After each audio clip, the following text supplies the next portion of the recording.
Est-ce que tu as déjà ressenti cette confusion brutale? Ce moment précis où l'homme qui te semblait être ton âme sœur, l'homme qui t'envoyait des messages du matin au soir, l'homme qui planifiait votre avenir, devient soudainement un étranger.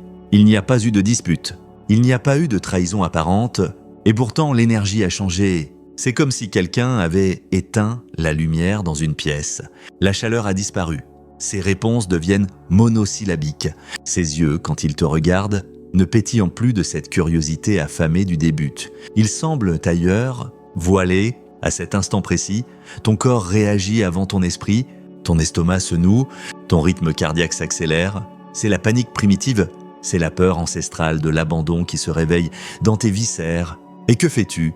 Que font 99% des femmes dans cette situation? Elles essaient de réparer. Elles essaient de combler le fossé, elles avancent, elles demandent « Est-ce que ça va? J'ai fait quelque chose de mal? Pourquoi tu es distant ?» Vois-tu cet élastique? Ceci n'est pas un accessoire de bureau. C'est la modélisation physique parfaite de la libido masculine et de l'attachement émotionnel. C'est la loi de l'élastique. Si tu comprends cet objet, tu comprends les hommes. Si tu ignores cette loi, tu es condamné à répéter les mêmes cycles de rejet, encore et encore. Aujourd'hui, nous n'allons pas faire de la petite psychologie de magazine, nous allons faire une masterclass. Nous allons descendre dans les profondeurs de la psyché masculine, là où résident les instincts, les archétypes et les peurs inconscientes. Je vais t'expliquer pourquoi son recul est biologiquement nécessaire.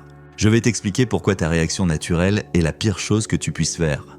Et nous allons voir comment, en maîtrisant tes propres démons intérieurs, tu peux transformer sa distance en une obsession brûlante pour toi. Bienvenue dans la mécanique de l'attraction.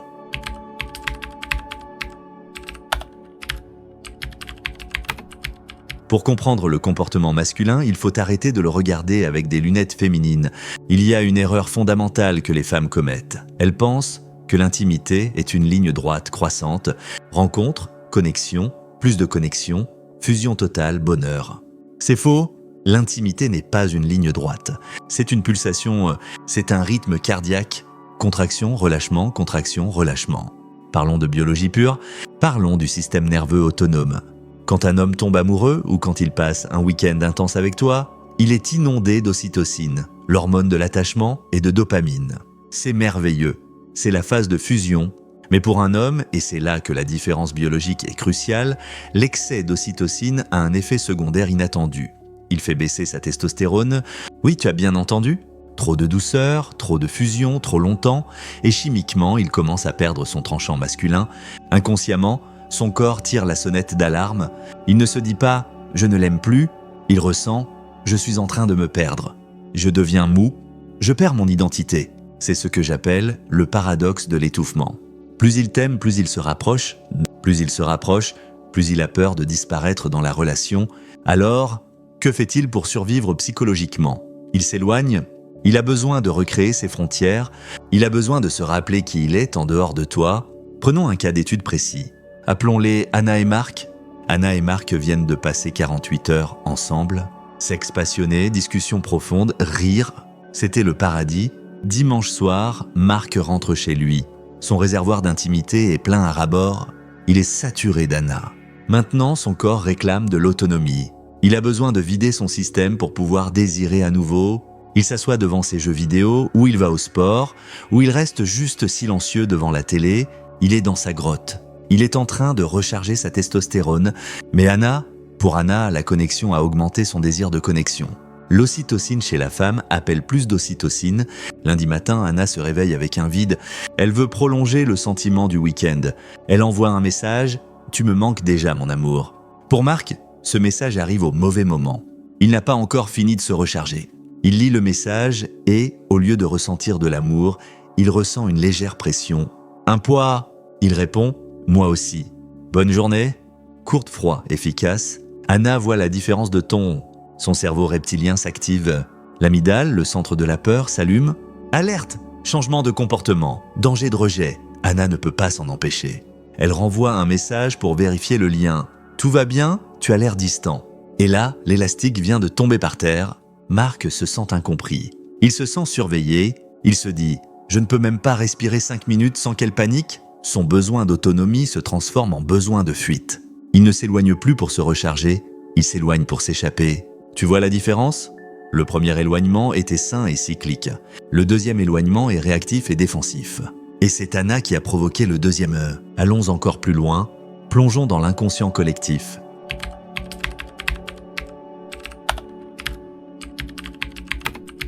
L'énergie masculine, dans son essence archétypale, est une énergie de pénétration et de conquête. C'est le principe actif, le yang. Pour qu'un homme ressente du désir, je parle du vrai désir viscéral, pas juste de l'affection amicale, il doit y avoir une distance à parcourir. Il doit y avoir un obstacle à surmonter. Il doit y avoir une cible à atteindre. Regarde l'élastique. Si je tiens les deux bouts collés, l'un à l'autre, y a-t-il de l'énergie? Non, c'est inerte. Pour créer de l'énergie cinétique, je dois éloigner une main, je dois créer de la tension. La tension est le carburant de l'érotisme. Nous vivons dans une société qui nous dit « cherchez la sécurité, cherchez le confort ». Mais le désir déteste le confort. Le désir a besoin d'incertitude. Esther Perel, une grande thérapeute de couple, le dit très bien. Le désir a besoin d'espace. On ne peut pas désirer ce qu'on a déjà totalement. Quand tu cours après un homme, dès qu'il recule, tu tues l'espace. Tu tues le mystère, tu tues la question « est-ce que je lui plais ?» dans sa tête parce que tu lui donnes la réponse « oui, je suis acquise » avant même qu'il ne la pose. Tu deviens une mère émotionnelle, pas une amante. La mère est là, toujours, rassurante, constante. On aime sa mère, mais on ne désire pas sa mère. L'amantée est insaisissable. Elle est comme l'eau. Elle était présente, elle t'enveloppe. Mais si tu essayes de la serrer trop fort, elle te glisse entre les doigts. C'est cette nature insaisissable qui rend un homme fou d'amour. Alors, la prochaine fois qu'il s'éloigne, je veux que tu changes ta perspective. Ne vois pas ça comme un rejet. Vois ça comme un cadeau. Il est en train de te donner l'ingrédient manquant pour le rendre obsédé. L'espace. Il est en train de tendre l'élastique pour toi. La seule question est, auras-tu le courage de ne pas bouger et de le laisser tendre l'élastique jusqu'au point de rupture, jusqu'à ce qu'il soit obligé de revenir vers toi à toute vitesse? C'est ce courage que nous allons travailler maintenant, car ne rien faire est souvent l'action la plus difficile au monde.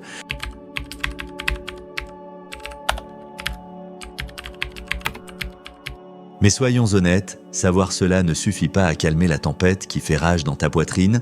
Quand il ne répond pas, quand l'élastique pendouille, ta logique s'éteint, ton corps prend le dessus, tu regardes ton téléphone toutes les 3 minutes, tu relis vos anciens messages pour trouver des indices. Tu sens cette boule dans l'estomac qui te crie « Fais quelque chose, répare ça !» Pourquoi ? Pourquoi une femme intelligente, belle et indépendante comme toi s'effondre-t-elle face au silence d'un homme ? Pour répondre à ça, nous devons quitter la biologie et entrer dans la psychologie des profondeurs. Nous devons convoquer Carl Jung. Carl Jung parlait de l'ombre. L'ombre, c'est tout ce que nous refusons de voir en nous-mêmes. C'est le sac à dos invisible où nous avons caché nos peurs, nos hontes et nos blessures. Quand cet homme s'éloigne, il ne fait pas que s'éloigner. Il appuie, sans le savoir, sur un bouton nucléaire dans ton inconscient. Son silence agit comme un miroir grossissant sur ta plus grande blessure, la blessure d'abandon. Ce n'est pas la femme adulte qui panique. La femme adulte sait qu'elle peut survivre seule. Non, celle qui panique, c'est la petite fille de 5 ans à l'intérieur de toi, celle qui un jour s'est sentie seule, incomprise ou rejetée. Pour une enfant, l'abandon est synonyme de mort. Alors, quand il s'éloigne, ton inconscient ne dit pas « il est occupé ». Il dit « je vais mourir ». C'est pour cela que la douleur est si disproportionnée. Tu projettes sur cet homme le rôle de sauveur. Tu lui as donné la responsabilité de réguler ton système nerveux. Tu lui as donné la télécommande de ton bonheur et quand il part avec la télécommande, tu te sens vide. C'est ici que le travail commence. C'est ce qu'on appelle le shadow work, le travail de l'ombre. Avant d'envoyer ce énième texto, pose-toi cette question brutale. Qui est en train d'écrire ce message? Est-ce la reine en moi ou est-ce la mendiante? La mendiante réclame de l'attention. Elle veut des miettes. Elle dit « s'il te plaît, valide-moi ». La reine n'a pas besoin de validation externe. Elle est sa propre source. Si tu agis depuis l'énergie de la mendiante, tu le repousseras parce que l'énergie du besoin est l'anti-aphrodisiaque le plus puissant qui existe.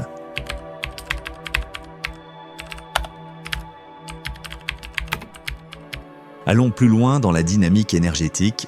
Jung expliquait que chaque femme possède une part masculine intérieure, l'animus. Quand l'animus est sain, il te donne de la force, de la direction, du courage. Mais quand tu es blessé, quand tu as peur, ton animus devient possédé. Il devient un tyran agressif. Regarde ce qui se passe quand tu le poursuis. Tu prends l'initiative, tu planifies, tu questionnes. Tu contrôles, tu fais... Faire, c'est de l'énergie masculine, le yang. Si tu es dans le yang, tu obliges mathématiquement ton partenaire à se mettre dans le yin. Les pôles opposés s'attirent, les pôles identiques se repoussent. Si tu deviens l'homme de la relation, il n'a plus d'autre choix que de devenir la femme ou de fuir pour retrouver sa virilité ailleurs. Tu es en train de le castrer énergétiquement. Tu lui voles son rôle, tu lui voles le plaisir de la conquête. Tu te plains qu'il ne fait pas d'efforts, c'est parce que tu fais tous les efforts pour deux. Lâche les rames et regarde si le bateau avance. S'il n'avance pas, c'est que tu étais seul dans la barque depuis le début.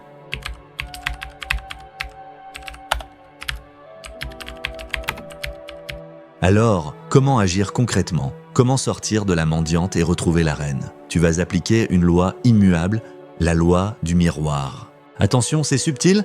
Le miroir, ce n'est pas de la vengeance. Ce n'est pas « tu m'as fait mal, alors je vais t'ignorer pour te faire mal ». Ça, c'est de l'immaturité. Le vrai miroir, c'est de l'alignement, c'est du respect de soi. La règle d'or est « calque son rythme, pas son humeur ». Laisse-moi répéter ça, c'est crucial. Calque son investissement, mais reste stable émotionnellement. Premièrement, le miroir du temps. S'il met 3 heures à répondre, tu ne réponds pas en 30 secondes. Tu attends 3 heures, voire 4. Pourquoi? Pas pour jouer, mais parce que tu communiques implicitement. Mon temps a la même valeur que le tien. Je ne suis pas assise à attendre ton message. Deuxièmement, le miroir de la longueur. S'il t'envoie des textos courts et factuels, n'envoie pas des romans de 3 paragraphes avec 12 émojis. Si tu envoies un mur de texte face à un « OK, cool », tu es en surinvestissement. Tu donnes 100 €, il donne 1 €, c'est une mauvaise transaction. Réduis la voilure, reviens à l'équilibre. Troisièmement, le miroir de l'initiative, c'est le plus dur. Si c'est toi qui as initié les 2 derniers contacts, stop.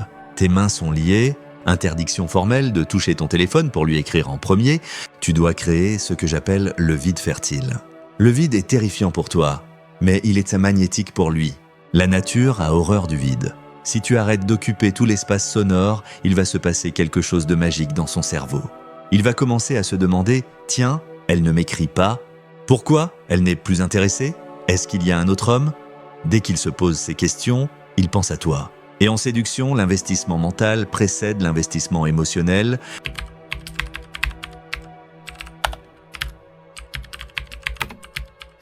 En Orient, il existe un concept puissant, le Wu Wei, le non-agir. Ce n'est pas de la paresse, c'est l'action suprême de ne pas forcer le courant. Pendant la période où tu appliques le miroir, tu vas ressentir une urgence terrible.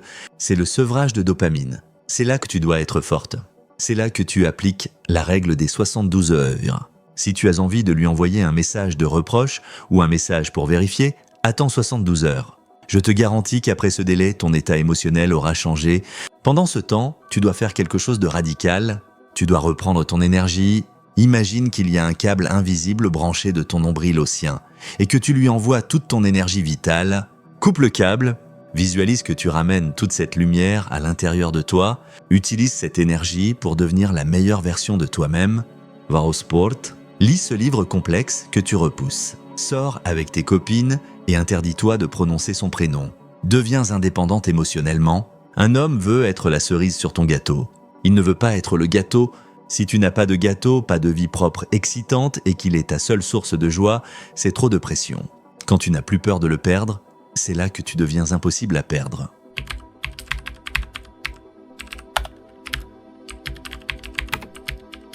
Le moment est arrivé, tu as appliqué le silence, tu as géré ton ombre, tu as vécu ta vie et soudain, ton téléphone s'allume. C'est lui, l'élastique a claqué, la tension était trop forte, il n'a pas pu résister. Il est revenu, c'est ici, précisément ici, que 90% des femmes perdent la partie qu'elles étaient en train de gagner. L'erreur fatale, le soulagement exubérant. Tu vois son nom et ton corps relâche toute la pression, tu es tellement heureuse qu'il ne t'ait pas abandonné que tu ouvres les vannes, CNC, tu réponds dans la minute. « Hey, ça fait plaisir, tu m'as manqué, on se voit quand? Arrête-toi tout de suite. » Si tu fais ça, tu viens de lui enseigner quelque chose de terrible. Tu viens d'appliquer le renforcement positif d'un comportement négatif. Tu lui dis « Tu peux m'ignorer pendant 1 semaine et dès que tu reviens, je suis là, souriante et disponible. » Tu dois appliquer la méthode chaleureuse mais avec frontières et tu ne dois pas être froide, sinon il repartira. Mais tu ne dois pas être facile. Il doit sentir que la porte est ouverte, mais qu'il y a un garde de sécurité à l'entrée, ton amour-propre.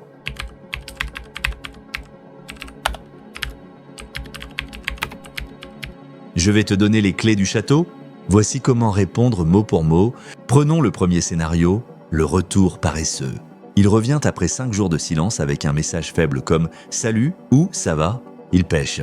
Il jette un hameçon sans appât pour voir si tu mords. Ne mords pas. Attends quelques heures. Puis répond ceci. Il y a coucou. Écoute, semaine super intense et positive de mon côté. Et toi, quelles sont les nouvelles? Tu restes poli, mais tu cadres ta réalité comme intense et positive et tu l'obliges à faire un effort de conversation. Deuxième scénario, l'invitation de dernière minute. Il écrit le vendredi à 22h. Tu fais quoi? Tu veux passer? C'est un test de respect. S'il ne t'a pas prévu dans son agenda à l'avance, tu n'es pas une priorité. Réponds ceci. Oh, j'aurais aimé savoir ça plus tôt. J'ai déjà des projets pour ce soir, mais on peut s'organiser quelque chose pour la semaine prochaine si tu veux. Pas de reproches. Juste une constatation élégante que ta disponibilité est une ressource rare. Troisième scénario, le fantôme. Il a disparu 2 semaines sans explication et revient comme une fleur. Ne réponds pas au premier message, laisse-le mariner. S'il relance en demandant si tu fais la tête, alors réponds « Eh, non pas du tout, je suis juste surprise d'avoir de tes nouvelles après ce silence. J'ai cru que tu avais été enlevé par des aliens. J'espère que tout va bien pour toi. » Tu nommes le problème sans émotion négative et tu utilises l'humour pour montrer que tu n'es pas blessé. Tu es au-dessus de ça? Attention cependant, l'effet élastique est puissant, mais ce n'est pas de la magie noire. Il ne peut pas transformer un homme toxique en prince charmant. Tu dois savoir quand arrêter de jouer et quand partir. Voici la checklist de la rupture. Premièrement, la fréquence. Si ce cycle de chaud et froid arrive tous les 3 jours, c'est de la toxicité. Deuxièmement, la réaction aux frontières. Si quand tu poses tes limites calmement, il te traite de folle, c'est de la manipulation. Troisièmement, l'intuition. Si ton corps est constamment en alerte, ce n'est pas de la passion, c'est du stress. Dans ce cas, l'élastique ne sert plus à rien. Coupe-le.